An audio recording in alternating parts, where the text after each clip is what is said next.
This is about KM practices and strategies, and it's my pleasure as your moderator to be here to introduce Susan Pickles, who's going to be our speaker for this morning. I will just mention before we get started on the administration side that Susan has kindly shared her slides, and they will be uploaded to be able to access. So for those of you who like to take pictures or use that to take notes, you might choose to listen a little bit differently if you know that the slides will be available. So that's great. Thank you for that. And Susan is the knowledge manager at CRB, an engineering, architecture, construction, and consulting services company. And she has over 25 years of experience. So she must have started working when you were 2, about? Yeah, okay. And in multiple industries all over the world. And she has experience not only in KM, but communications, project and change management, digital upskilling, managing emerging technologies, and enjoys, imagine the word enjoys, finding solutions to the chaos and disruption that businesses inevitably encounter. So I can't wait to hear more and learn more from Susan. Welcome.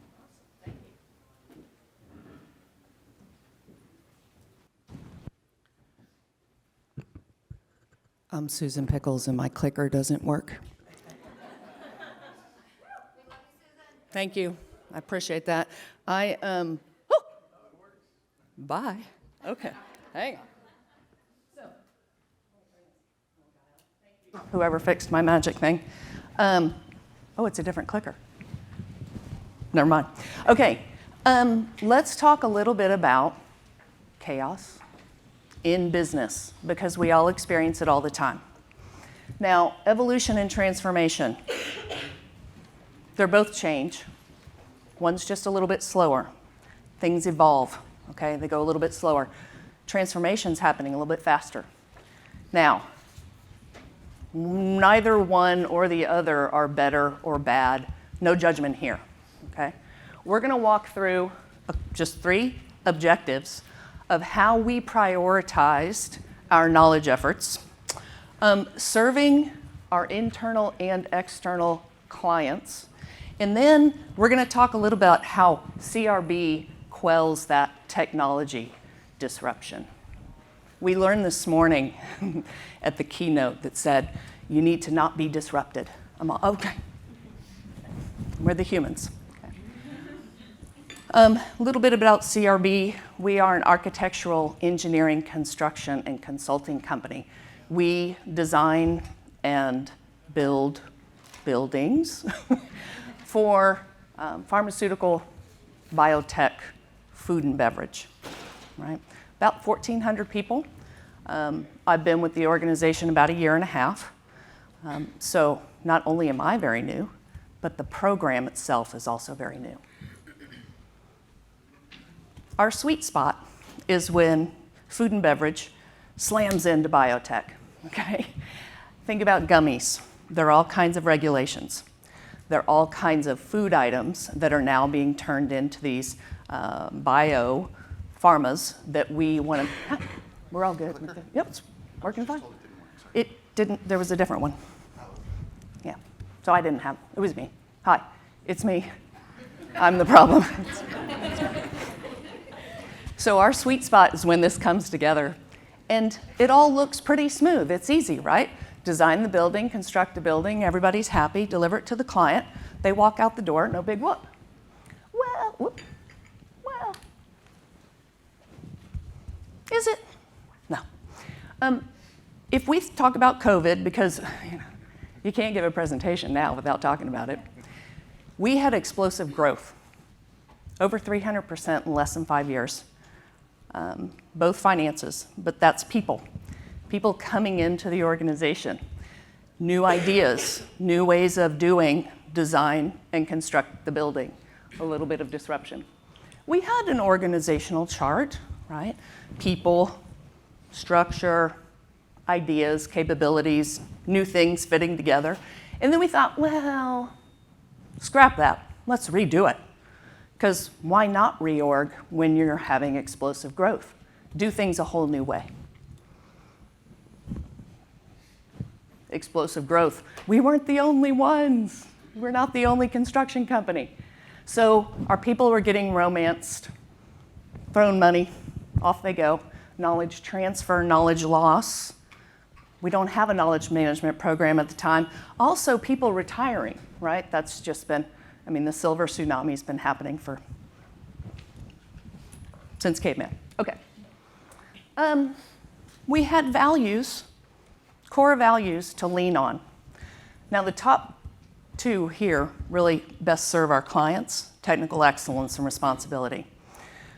The bottom three, collaboration, entrepreneurial spirit, and fun, hey, are really for our employee base. We want to improve the employee experience at CRB because these internal customers are essential.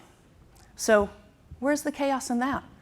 Well, if you get really smart people who work really hard and empower them to innovate, you're going to have all kinds of point solutions.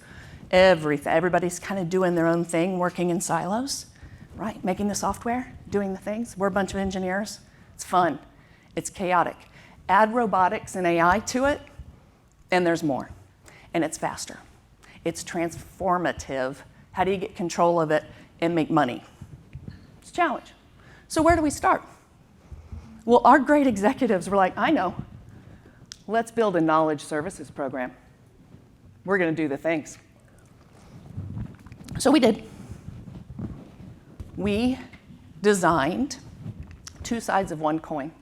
Now at CRB, we have process operations excellence as one side of the coin so that we can capture our processes and standardize those, but also improve upon them. It's very difficult to improve what you don't write down or what not everybody sees as the same process.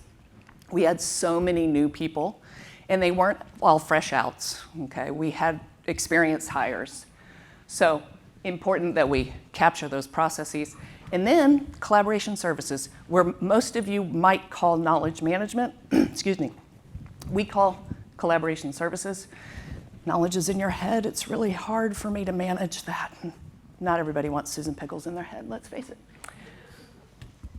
Our program was new. Our company was growing. Lots of tiny piece parts, okay? Lots of pieces to this puzzle. And it was new to the organization. We weren't the only ones. We had about 7 new disciplines introduced to our organization at the same time because we were growing so quickly. We had to deliver more to our employees, our internal customers. We were doing a great job, right? We were delivering. At CRB, we like to have every burner on high. If you walked into the kitchen, it's all kind of bubbling over. And we were delivering very fast. Over a 3-year period, we captured almost all of our processes and did communities of practice, lessons learned. All of this is new. The roles are new. We had to train everybody. If you look at it, though, it's a bit of a mess. And our workforce, our employees, are saying, I'm really smart. I work really hard. How does this affect me? And it's essential that we put this together and understand our culture, that we connect the hearts and minds of our engineering teams, of our project managers, so that they understand how it all fits together to make them a little bit of money, okay? Make their jobs a little bit easier, save them some time. So that's just a knowledge management piece.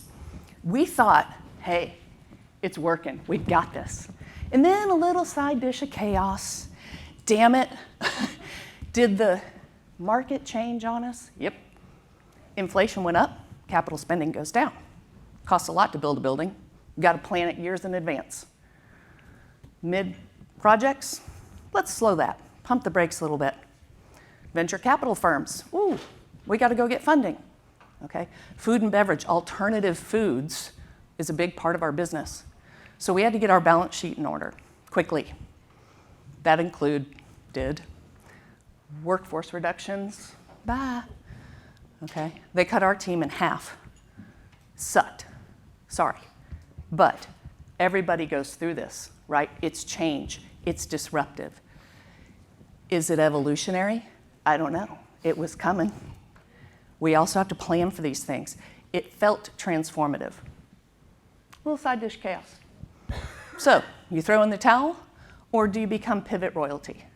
Do you change all those pieces and narrow down on exactly what the organization needs? So I'm going to cover 3 things that I think will help you, whether times are good or times are bad, pivot faster, transformatively. First one is find out who's making the rules. We had a new organization. We had a new COO. We did not know who was making the rules or what was important to them. So do this before you think you'll need it. You don't need one sponsor, you need a whole coalition. And not just the top layer, every layer. People need to understand your message, make those friends, because mid-career today are the bosses tomorrow. Okay? Identify who gets it and who holds on to the past. I'm not worried about either one. Again, no judgment.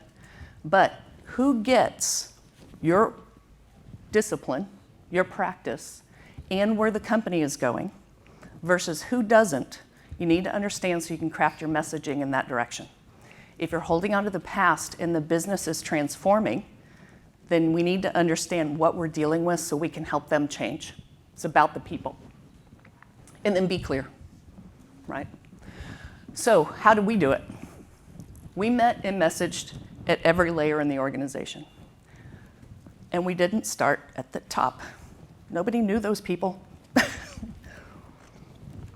We had worked so hard delivering all those pieces of our puzzle, explaining the message to our frontline workers, okay, people on the project site, even to our clients, that we went to them. We had those relationships, and we said, what do you need? What's happening? We got the voice of our internal customer who have the voice of our external customer. And we took that to our more senior layers, okay? And we can't be everywhere all at once. It was a great movie. Everything, everywhere, all at once. We can't be everywhere, so we used what I'll call sibling pieces of the organization. They were also new, but we targeted specifically those pieces of the organization where our workflow absolutely fit together. Okay? It made it easier for executives who don't care about knowledge management or process operations excellence. They care about balance sheets and money and legal problems. Okay? We were translating this for them so that they understood the new, why we need it, how it's going to help make us money. So check yourself. Listen, you got to look in the mirror, okay? Are we doing it? So I'm giving you some advice. I'm telling you how we did it. Do you know what the business needs? And I'll give you a second right now. Do you know what your business needs? This is what our business needs. We need to improve our project execution. We need to win work, and we need to manage our costs. And everything we do is geared to these 3 things. Understand what your business needs. Are you holding on to things that worked in the past? Listen, drop it like it's hot, okay? Just because it worked in the past doesn't mean, drop it like it's hot, doesn't mean it will work in your current situation. It also doesn't mean you can't resurrect it later if you want to. All right, and clarify that new purpose. New purpose is the business is here now, and be relentless about it. Make sure they hear that message. Okay, prioritize your offerings. Part number 2. We had so many offerings, so many capabilities. We were 12 when we started, 12 people, and we were 6. So 6 people can't do the work of 12, even with AI. Yet. So we went to where the work gets done. I mentioned we didn't start at the top. Understand what they need, look at the grocery list, and say, choose from this, because I can deliver value right away. Understand the impacts on internal and external clients. What's the cost of not doing this? The proof points always have to fit the company's strategic initiatives. Okay, I have my big 3, but that's a little bit different than the company strategy. Right now, the big three of improving project execution, winning work, and controlling costs are tactical measures to get us out of trouble in winning, being more profitable so we can continue that growth. All right. How did we do it? Well, we were doing all the things, so we stopped doing all the things. It was a little bit heartbreaking. Okay, we just needed the little heart to keep pumping alive. And even more heartbreaking is we took half our team, the process people, and we assigned them to the Microsoft Dynamics 365 project. That's an ERP system. Okay, those were our most important processes, and we need this ERP. So we took them away from operations excellence, being at the project site, understanding where we were improving, and said, here's what you need to do for the next, hopefully, year and a half. So it's a little bit uneasy for them, but we prioritize that. I'm going to drill down, not into Microsoft Dynamics 365, because to the knowledge management pieces that we kept, that little core of our heart. We focused on client value, internal and external, employees and those people that pay the bills. And we started with a technique called retrospectives, but I'll back off that and say really it's facilitated workshops. Okay? Getting people in a room so that they can reflect on what's going well, what's not, what we can do differently, and driving to action. Capturing those actions allows us to stack hands and develop relationships with not just our workforce, but the clients that we invite into the room as well. Any workshop that we facilitate, we invite our clients in so that they can be heard, and we are staying in line with the company's strategic initiatives. Okay?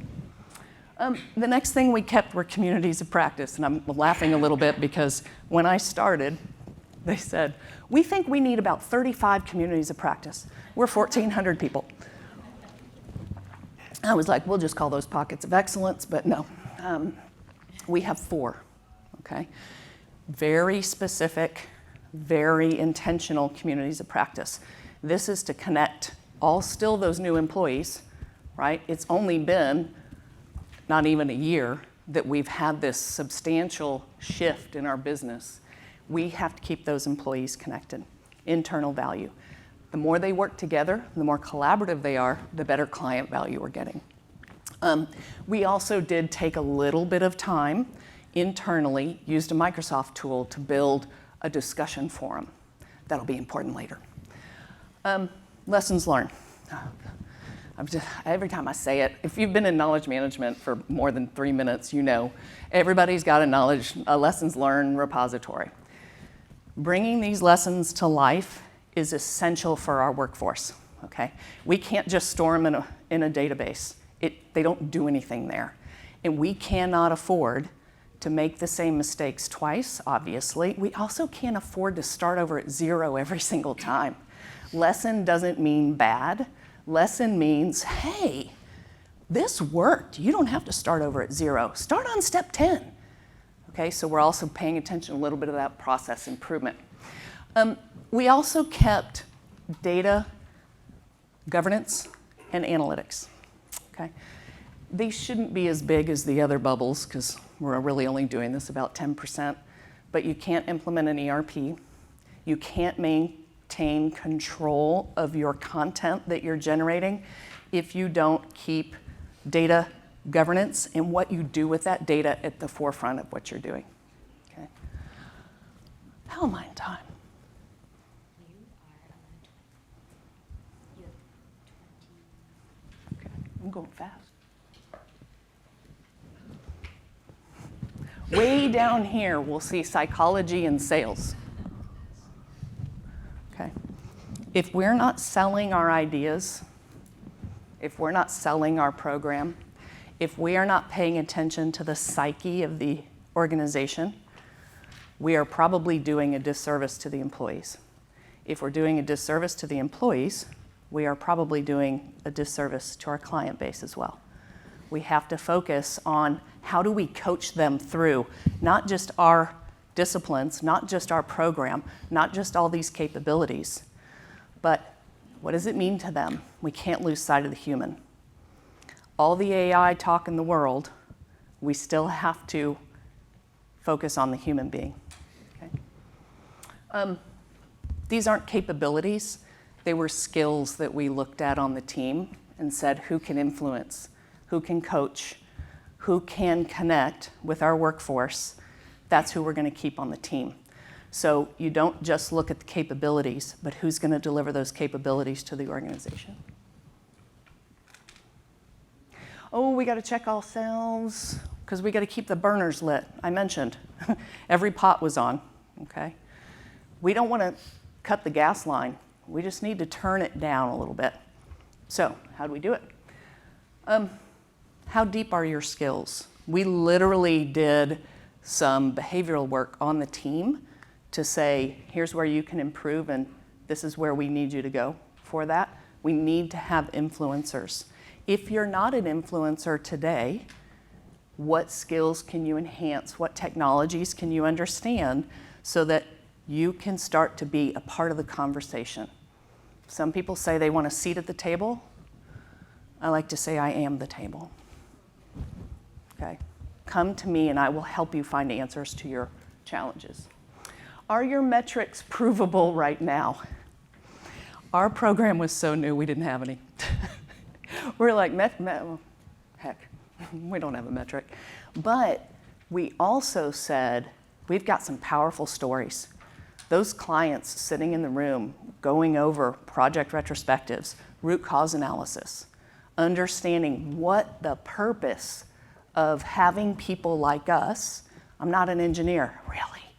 It's a huge secret. Okay. I have an English degree. I started my career teaching high school. But we understand storytelling, super powerful. You also have to make sure you don't lose sight of who's telling the story and what they're saying. If you've ever played the telephone game, you start a story and who knows what you end up with at the end. Powerful stories have a tendency to get twisted a little bit and become unbelievable. Sometimes they're believable and you just don't want to tell them because people aren't going to believe you anyway. You're like, oh, I saved you $1 billion. I don't believe you. Here's all the numbers. I still don't believe you. If I tell stories around that, I need to be sure they're believable, and I need to know that everybody's telling the same story, internally and externally. And that's true for our clients as well, right? They have opinions. What? They have opinions on what we do. So we want to make sure they're incorporated into the messaging.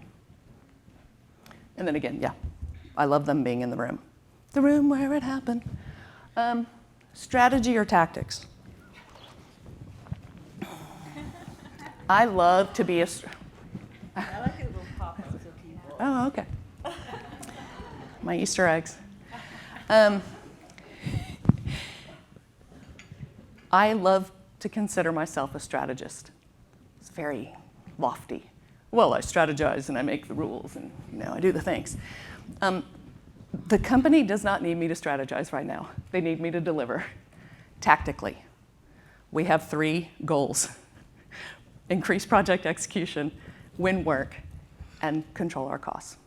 If we are working on things that don't do that, and I have to actually go deliver that, I don't have a lot of time to strategize. How, Susan Pickles, how do you keep your enthusiasm and motivation? Why do you stay?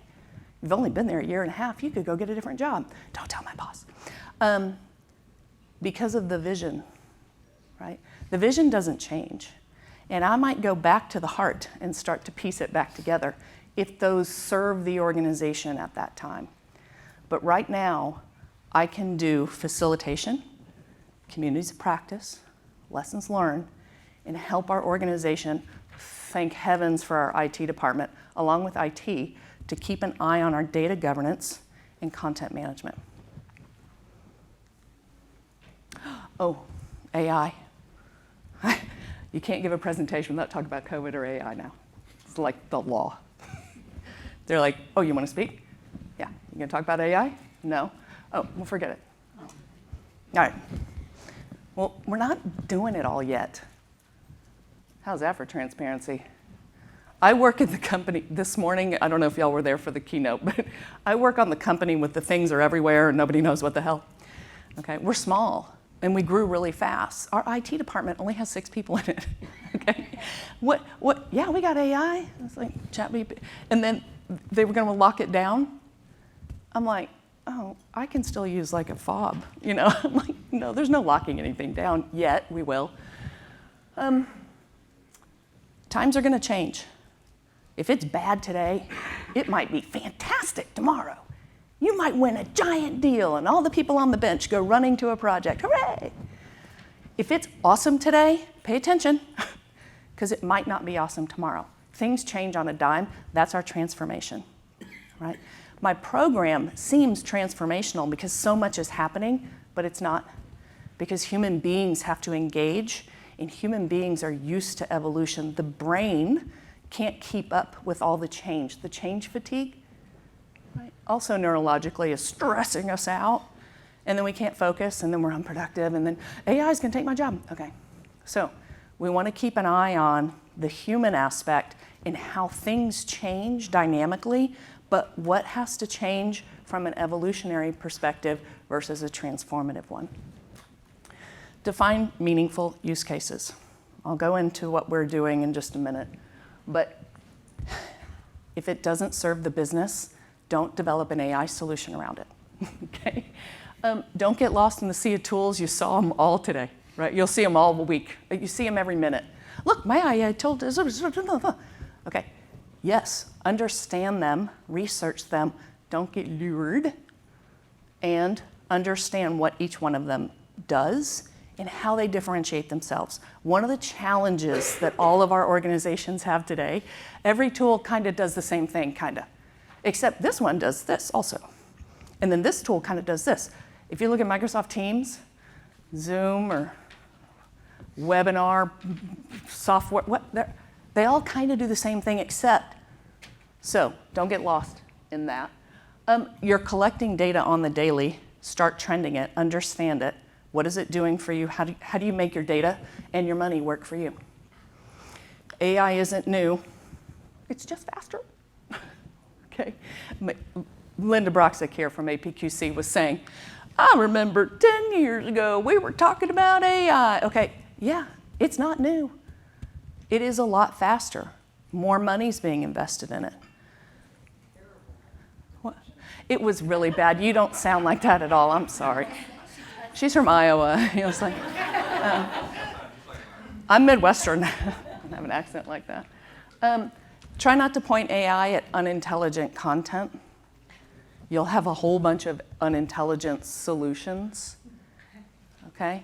And we've got a management problem with that, okay? I mentioned our smart engineers running around creating point solutions. We've got tons of point solutions that aren't stitched together.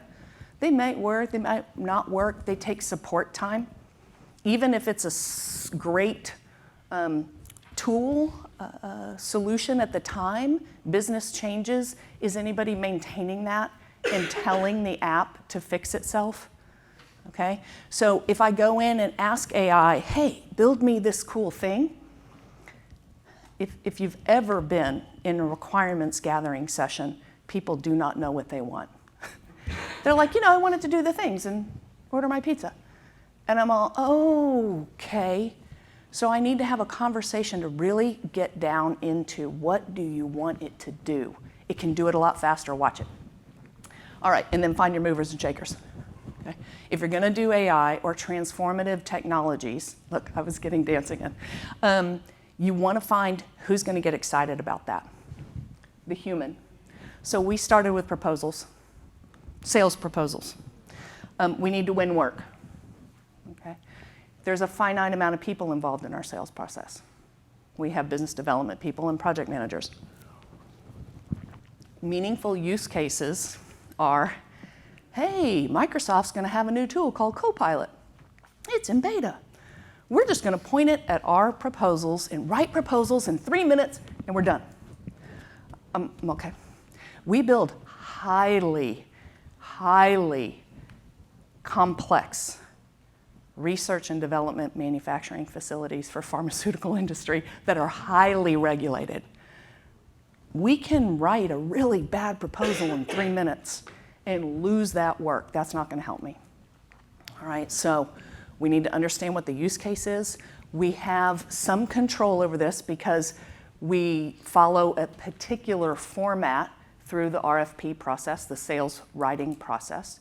They're involved in our retrospectives, okay? So we can understand how do we improve that process, but also how can we write good proposals faster, not just proposals. Fast followers are going to be in our remit, okay? Retrospectives, we are capturing that data out of a very simple tool called Mural and putting it into Power BI so that we can trend that. I don't have to go ask for permission to that database. It's mine. Same for the lessons. We custom built this lessons learned database. It's easy to get to. The woman who works with me knows how to get to it. I do not. I'm sorry. I don't know how to do it. I will. I'm learning. She promised. She's about 25. She'll teach me. But I don't have to ask permission for that database. And then our communities of practice, I mentioned, we custom developed a discussion forum. And in that, we categorize those discussions so that we'll be able to pull out something meaningful when I ask an internal question inside my firewall, not to Chat GPT, but Chat CRB. See what I did there? We'll be able to target this information. It's not sexy. It sucks. It's boring. It's boring. Taxonomies will not get you a second date. Okay? They're not. But what? Sorry, all the taxonomists are. Well, they're upstairs, I think. Okay. But this is probably where we have to start, because if it's uncategorized and we don't know what it means to click on the pretty report and what you're actually looking at from just a data analysis perspective, how are we going to point AI out, you know what I mean, AI at it and get something relevant to the organizations? How are we going to do that? We have to take time to do this. AI can help us do it. Hooray! Kind of. It's bulky, right? But it can help us do it, and it can help us do it faster. If you're going to trend, this is a report from one of our retrospectives. And I see up here this timing and planning is big. But that's a huge area. How do we get better in timing and plan? What about timing and planning? So I can click on that.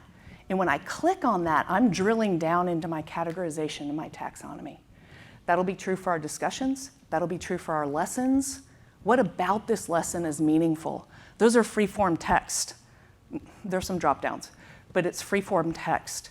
How do we categorize those lessons so that there's meaning behind the click behind it? I can impress every head honcho with this. Look at that report. It's fantastic. What's it telling me? I can make stuff up. I think it's timing and planning is really important. Oh, okay.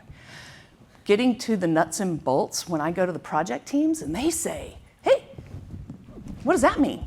I go, oh, clickety click click, down into my boring taxonomy that has answers. Now when I point AI at this, I'm amplifying smart, intelligent content. Content management, data governance, data analytics, important. Oh, I love this. I love this because Crossing the Chasm, has anybody read this book? Yeah. Oh, I'm surprised. It was written in 1991. I know, many of you weren't born. But it's been rewritten 3 times because technology changes a lot. It evolves, and then it transforms. This picture has never changed. You know why? People don't. People evolve. People rarely transform. So Your movers and shakers will be movers and shakers for some solutions and not others. And this will be true for the piece parts of your program, not just technology, right? But if it's really going to help them, they understand that, we can move them from being these laggards and late majority, people who are like, I don't want to, I'm not, I do that. I do, I'm sorry. People go, look at this cool new kit. You're going to be able to do the magical things. I'm like, oh, you sure? I don't want to. And they have to go, okay, but you know how you were spending XYZ time doing this? Yeah? Okay. So they convince me, and then I'm like, oh, well, okay, I'll pop over here into the early majority category. I'll do that. But because we deal with people, we have to take into account the disruption that they're going to, that they're not allowed to do, and apparently anymore, I learned today. Don't be disrupted. How do we do that in times of crisis? Are we evolving? Are we changing and escorting people, humans, through the change that's coming? Whether that's your discipline practice or whether that's technology coming at them. And it's all coming, oh, and by the way, you know, business is great, business is horrible, business is great, business is horrible. It's just on the daily, and it's stressing us out. I do recommend the book, Innovator's Dream. So we got to check ourselves. Looking 365 degrees. It's not a typo. People are like, you did it wrong. 365, okay? And 365 days a year. We have to keep looking ahead because the future doesn't stop, and it's getting faster in some cases.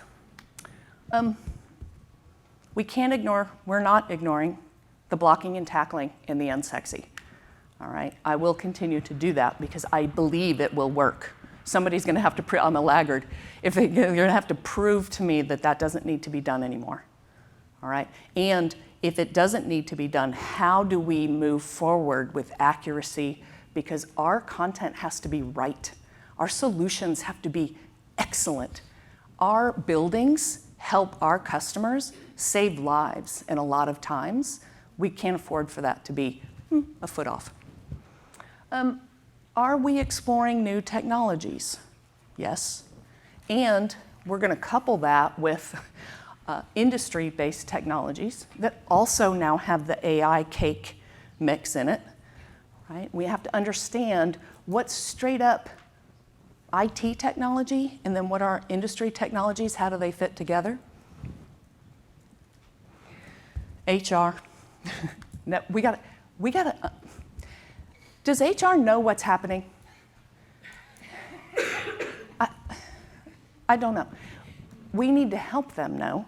They need to understand our solutions so that they can start career development opportunities and our employees stay engaged, or they'll get headhunted away to somebody that is paying attention to their career. This little graphic, this little mirror with the check mark, I couldn't do. I had to call our graphics team and I was like, can you make me a mirror with a check mark in it? Because I want to, you know, like look in the mirror and you check yourself. And she's like, yes, I can do that. And I'm like, thanks. And she goes, you know, ChatGPT can do this for you. And I'm like, oh, does that make you nervous? You're a graphic designer.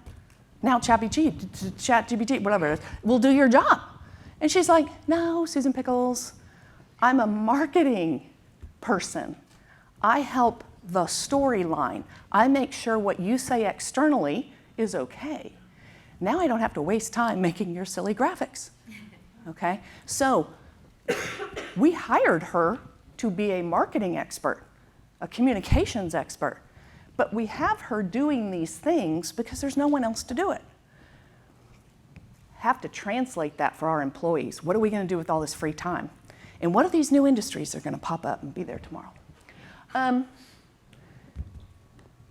Timing yourself, your program, your deliverables, we need to keep pace.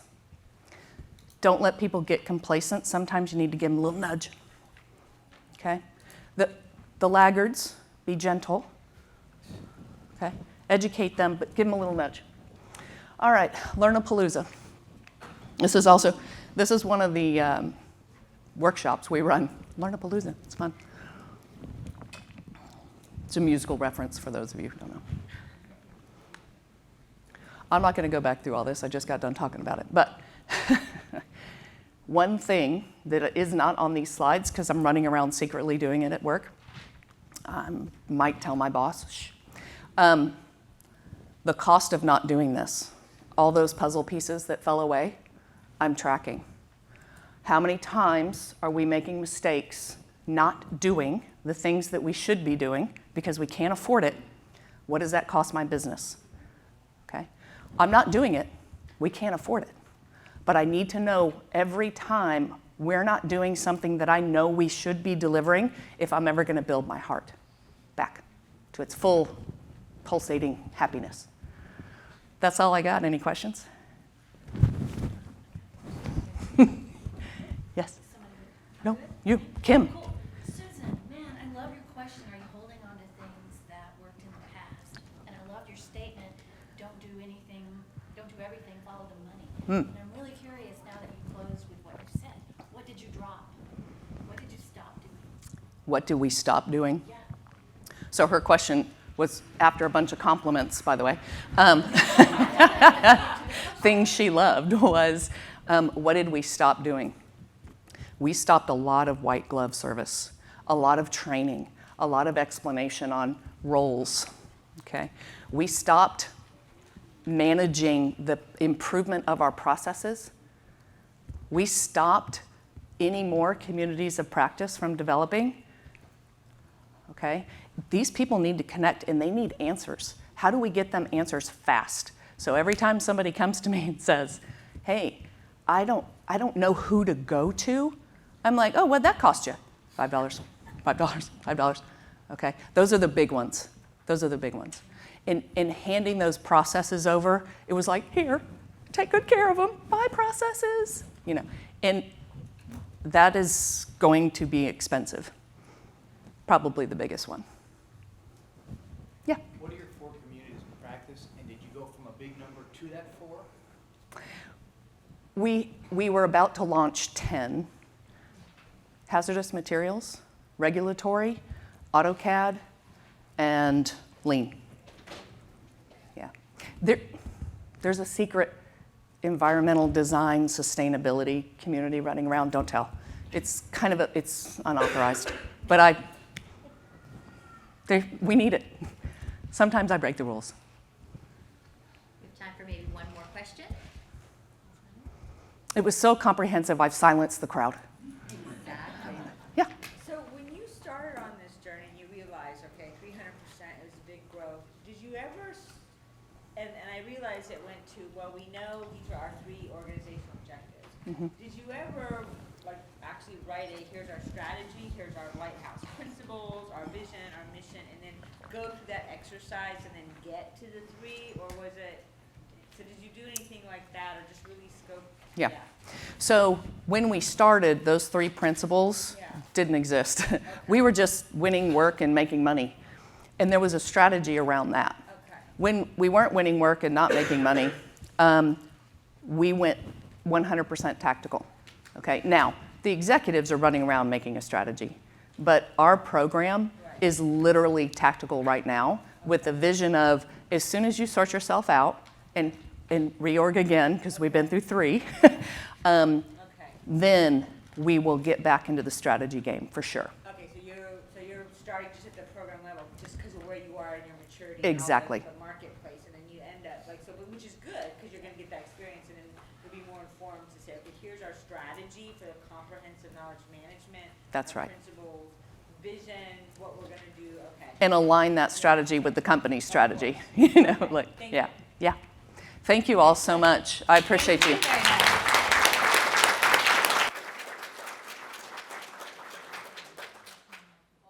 Be aware, if there's ever 2 clickers, one of them won't work.